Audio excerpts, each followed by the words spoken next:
nó phải xịt tú tôi muốn nó trong ơ thế có tôm má chị có má chị mới xí có tôm má chị ai bỏ từ rồi ai sao là cái bé chết lọ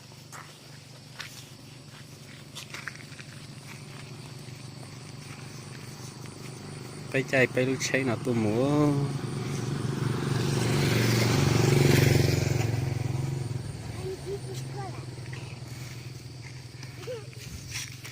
mua củ vi hay toàn điều khẩu tràng hay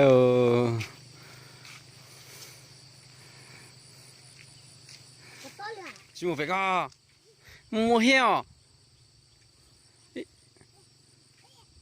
con tú tả có phải con tú tả chỉ mới đây phải có mua heo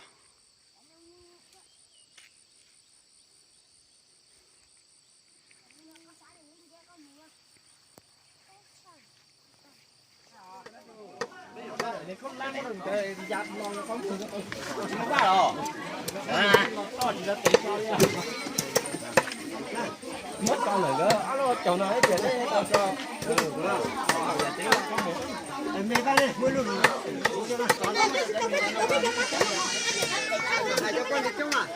Nó rơi giờ sao mấy bạn, ui, giờ sao đấy? Thì thấy rồi. Đúng không?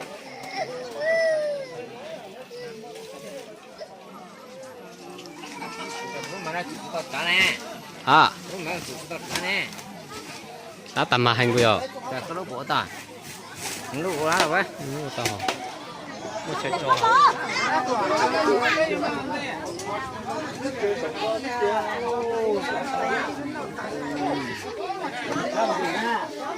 Mấy tô.